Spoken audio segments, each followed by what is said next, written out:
Moderniser le secteur de l'élevage au Tchad est une priorité cardinale pour le chef de l'État Mohamed Idriss Déby Itno. S'inspirer de l'exemple de la Hongrie qui a réussi dans ces domaines en privilégiant le transfert de compétences est l'option choisie. D'où le mobile du déplacement du président de la République chef de l'État à la ferme Vitafor, située à 40 km à la sortie sud de la ville de Budapest. Sur place, il a été accueilli par le ministre de l'Agriculture, Istvan Nanji, qui avait à ses côtés le président directeur général de la ferme Vitafor, Kulut Zoltan. Au sein de cette ferme, il y a un ingénieur tchadien répondant au nom de Paluma Taikiba. Il exerce avec ses collègues hongrois depuis 5 ans.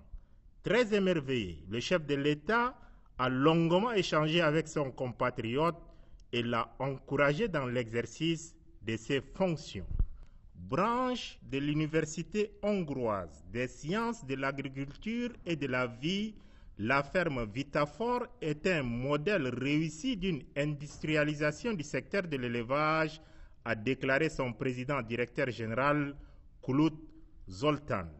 D'autres experts se sont relayés pour vanter l'expertise de cette ferme qui est implantée dans 24 pays d'Asie et d'Amérique latine.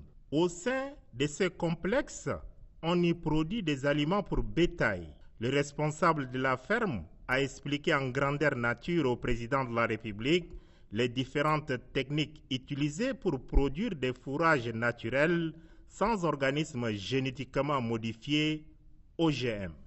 À Vitafor, qui totalise 40 ans d'expertise dans la production laitière, on élève les vaches.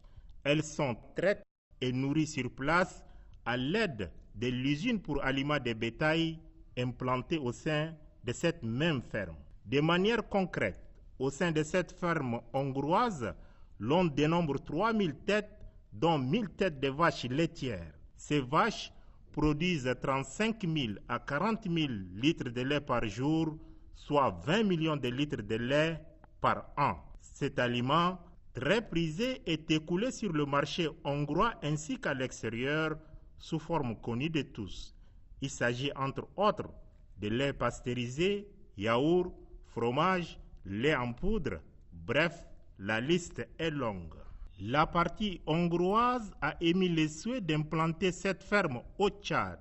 La ferme sera spécialisée dans la production de lait de vache et de chamelles. Pour une ferme de 1500 têtes de chamelles, la production du lait en poudre rapportera 35 000 € par jour. Selon les experts de Vitafor, le lait de chamelle en poudre est très prisé en Chine et dans les pays du Golfe. Pays d'élevage par excellence, ce projet a reçu l'agrément du chef de l'État qui tient à tirer vers le haut ce secteur vital et faire profiter à ses compatriotes les produits et sous-produits de ce secteur vital qui figure en bonne place dans son programme politique séquencé en 12 chantiers et 100 actions.